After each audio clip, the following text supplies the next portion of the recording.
Hello, আসসালামু আলাইকুম। আমরা এসেছি আজ সিরাজগঞ্জ জেলার শাহাদাতপুর থানার অন্তর্গত কায়েমপুর ইউনিয়নের শেষ মাথায় শাহাদাতপুরে গোচারণ ভূমি খ্যাত সেই আন্নির সাম, স্থানীয় ভাষায় যাকে বলে সাম বা আন্নির সাম, কেউ কেউ বলে বাথান। আসলে আপনারা যাই বলা হোক না কেন, মূলত এটি একটি গোচারণ ভূমি। কিন্তু এই গোচারণ ভূমিতে এখন নতুন করে দেখতে পাচ্ছি কিছু কিছু লোক ক্ষীরা বা শশার আবাদ করেছে। হয়তো এই ক্ষীরা বা শশা উঠানো শেষ হলেই আবার নতুন করে ঘাস লাগাবে। এই ঘাস হওয়ার পরে তো খামারিরা তাদের গরু নিয়ে এখানে আসবে। আপনারা দেখতে পাচ্ছেন বিঘা বিঘা জমিতে শশা লাগানো আছে। শশা এখনো হয়তো ধরে সারে নাই, কিছুদিনের মধ্যে হয়তো ফুল ধারণ করবে। তো আমরা আসছি আজ সেই গোচারণ ভূমি আপনাদের দেখানোর জন্য। আপনারা আমাদের এই ব্লগ চ্যানেল শাহাদত ব্লগ চ্যানেলটি সাবস্ক্রাইব করে রাখবেন, যেন নতুন নতুন ভিডিও আপলোড করার সাথে সাথে আপনারা পেয়ে যান। সেই সাথে আপনারা আমাদের এই চ্যানেলটি সাবস্ক্রাইব করার সাথে সাথে আপনারা লাইক, কমেন্ট, শেয়ার করে অন্যদের দেখার সুযোগ করে দিবেন।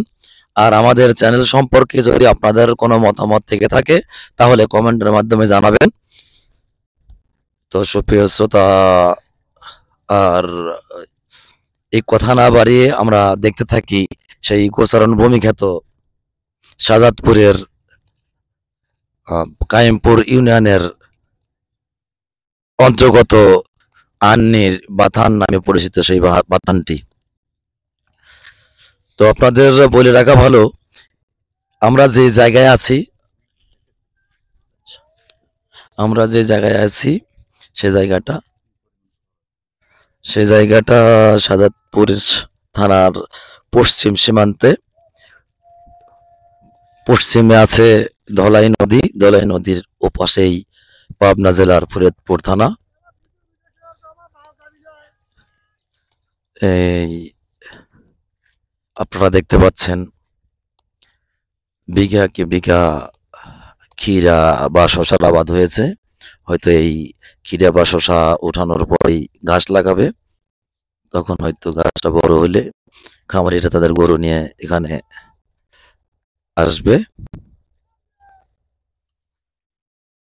তো ভাই কিছু কথা বলি। আসসালামু আলাইকুম। ওয়ালাইকুম সালাম।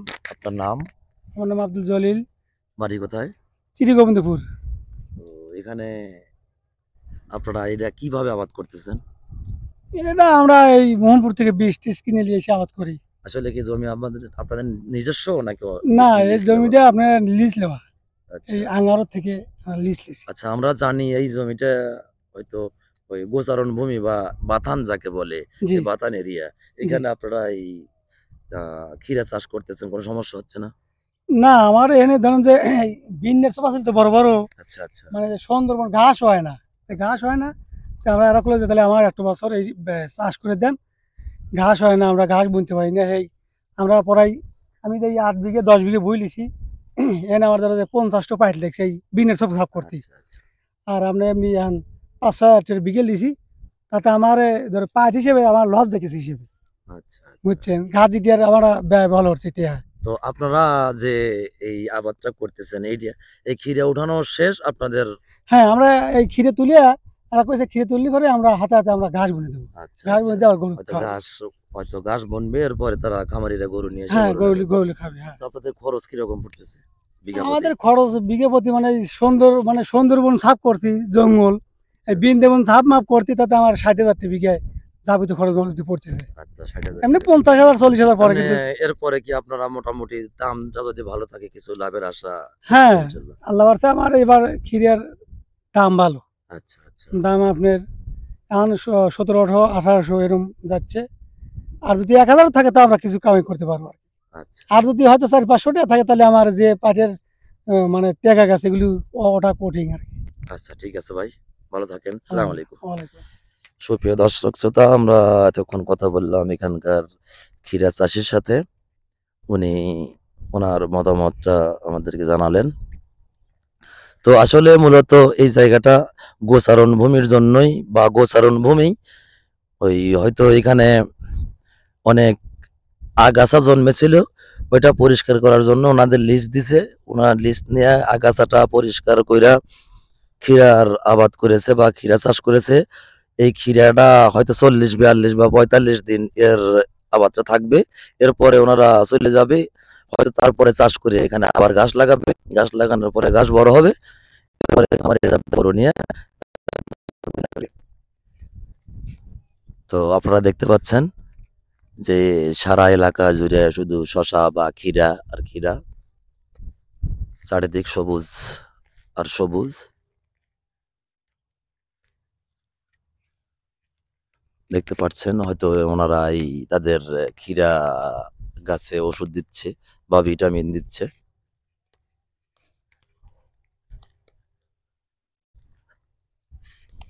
আসলে এই জায়গাটা মূলত সরকারি বা মিল্ক ভিটা আওতাধীন কিছু খাস জমি, যা মিল্ক ভিটা তত্ত্বাবধানে খামারিদের লিজ দেওয়া হয়।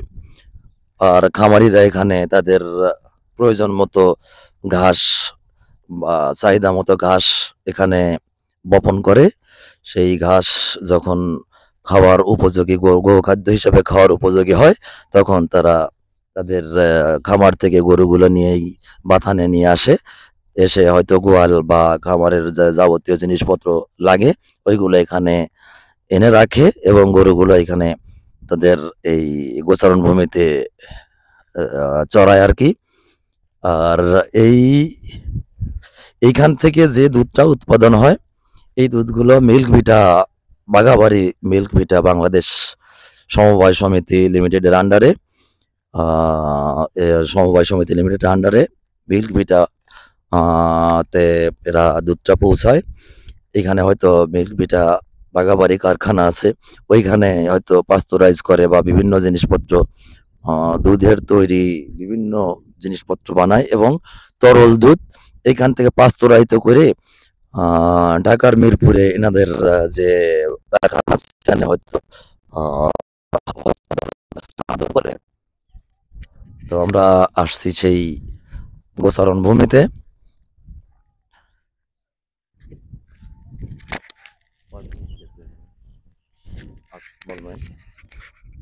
তো আপনারা দেখতে পাচ্ছেন চারিদিক সবুজ আর সবুজ। এখানে এক কৃষক তার ক্ষীরা ক্ষেতে হয়তো ওষুধ দিচ্ছে বা কীটনাশক দিচ্ছে। আপনারা দেখতে পাচ্ছেন হয়তো অটো অটো স্প্রে মেশিন দিয়ে তার ক্ষীরা ক্ষেতে কীটনাশক স্প্রে করছে। ওই পাশে আরেক ভাই বা আরেকটা কৃষক ওনার ক্ষীরা ক্ষেতে কীটনাশক স্প্রে করছে। আপনারা দেখতে পাচ্ছেন এটা মূলত পাথার যাকে বলে চলন, এটাও একটা চলন বিলের অংশ যাকে বলে চলন বিলের প্রথম এখান থেকে বা বাগাবাড়ি থেকে চলন বিলের শুরু। হয়তো সিংড়া গিয়ে এই চলন বিলের শেষ হয়েছে। সেই চলন বিলের আগাড়ি আমাদের স্থানীয় ভাষাতে যাকে বলে আগাড়ি বা মাথা, প্রথম মাথার উপর আছি আমরা, যেখানে ম্যাক্সিমাম জায়গাটাই গোচারণ ভূমি খ্যাত। মানুষ মাঠের পর মাঠ, শুধু ঘাস আর ঘাস। যে ঘাসগুলো একটু বড় হলেই খামারিরা তাদের গরু নিয়ে মাঠে নিয়ে আসবে সেই ঘাসগুলো খাওয়ানোর জন্য।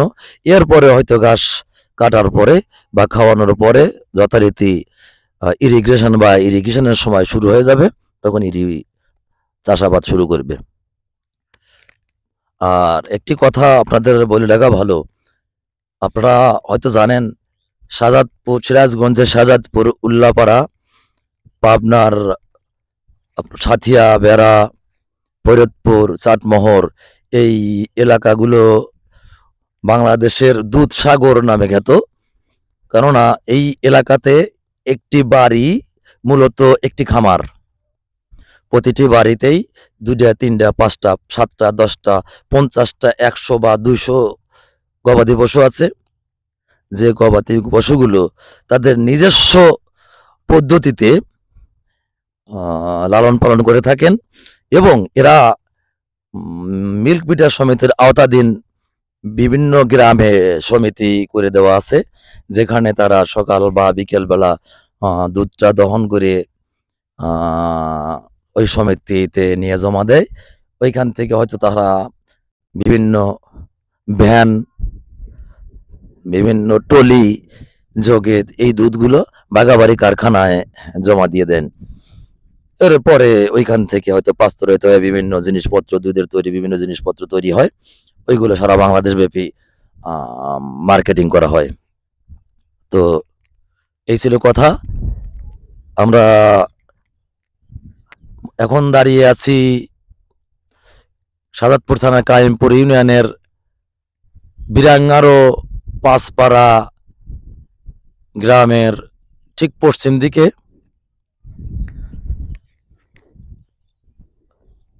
একেবারে পশ্চিম শাহজাদপুর থানার শেষ সীমায় যাকে বলে।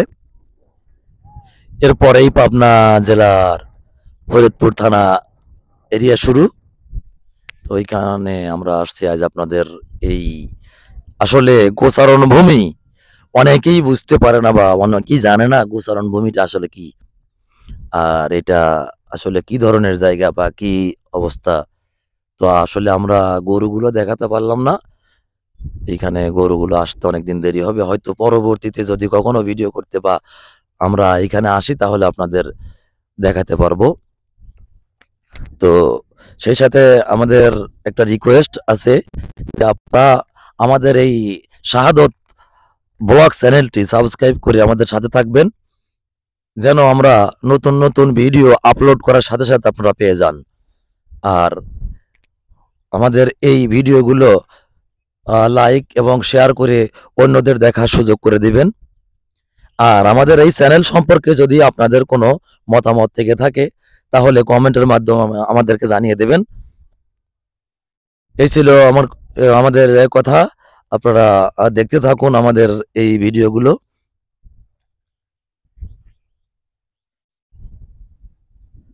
আসলে আমরা যেখানে দাঁড়িয়ে আছি চারিদিক দিগন্ত জোড়া মাঠ, সবুজের সমারোহ, যেদিকেই তাকানো যায় সবুজ আর সবুজ, চারিদিকে শুধু ঘাস আর ঘাস। এই এলাকার খামারিরা তাদের জমিতে পানি নেমে যাওয়ার পরপরই ঘাস বপন করেছে। ঘাসগুলো একটু বড় হয়েছে, হয়তো ঘাসে গরুগুলো আনতে অনেক দেরি আছে এখনো, হয়তো আরো কিছুদিন লাগবে। তখন হয়তো আপনাদের এই এলাকার গরু বা গোচারণ ভূমিটা আসলে মূলত কি এবং কিভাবে এই গরুগুলো এখানে খাওয়ানো হয় বা চড়ানো হয় দেখানো যেত। তো আমরা হয়তো আপনাদের জন্য আপনারা অপেক্ষায় থাকেন। আমরা হয়তো আপনাদের সেই গরুগুলো যখন এই এলাকাতে নিয়ে আসবে, আমরা হয়তো আপনাদের এই গোচারণ ভূমি তখন ওই গরু এবং খামারিদের সহ দেখাতে পারবো।